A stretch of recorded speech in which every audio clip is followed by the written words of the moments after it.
Hi, I'm Vincent Jones. I'm from Los Angeles, California. I run a social impact agency where we consult with foundations primarily and some individuals and a few companies.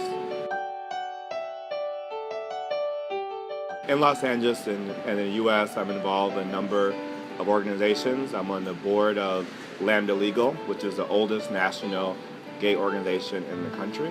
I ran an HIV organization, LGBT outreach for Senator Barbara Boxer in the US for a number of years.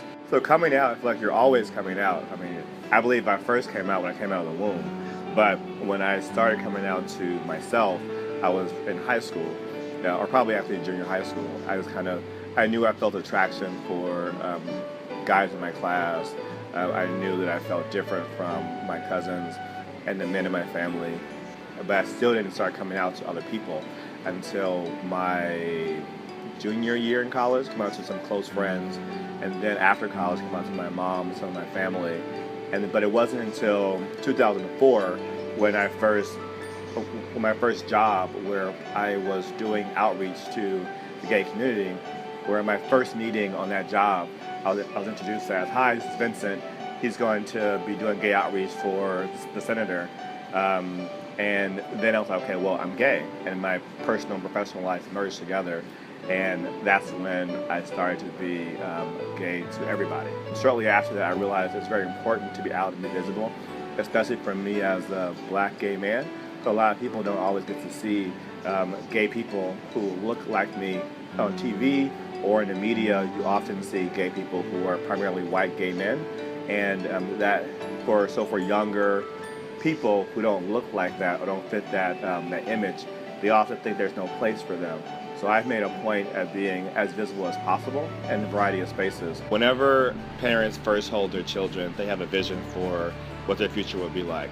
And whenever that vision is shattered, for whatever reason, they need the space to be able to come to terms with that. I think it was the same case with my mom. She's a single parent, and I'm the only child. And I think she had a vision for the way my life would turn out. And when I came out to her, she needed a little bit of time to kind of mourn that. And after that process, she came to understand that I'm still the same son. There's nothing different except that I I will have a relationship with a guy.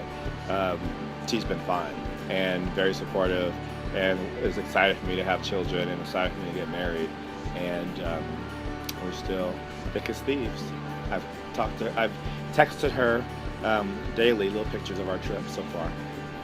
Jewish people and Jewish culture has factored a big part in my life. I've worked for two elected officials, both whom were very Jewish, and for whom Israel is important to them.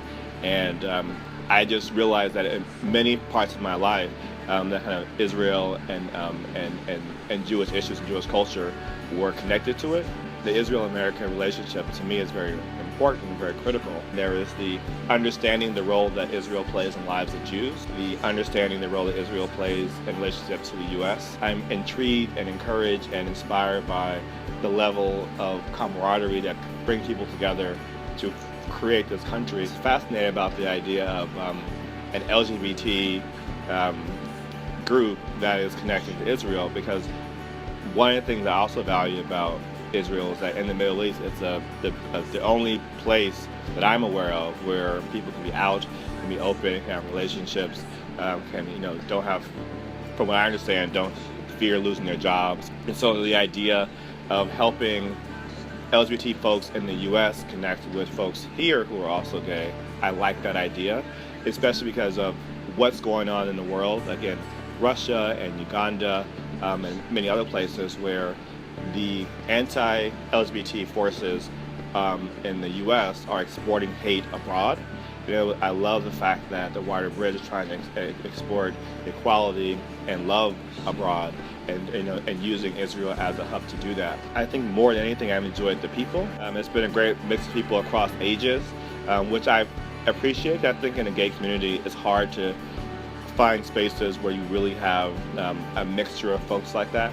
And so I'm able to kind of have conversations with folks who have a lot of life experience, or folks who are much younger than I am also, and be able to learn from how they view the world, how they view Israel, and kind of see how a 21-year-old gay guy experiences life to a 65-year-old gay guy experiences life is very fascinating, especially hearing them talk about there are some people who have been to Israel like 40 or 50 years ago, and speaking very clearly about how if a wider bridge was around then, they would have had a much different experience with Israel.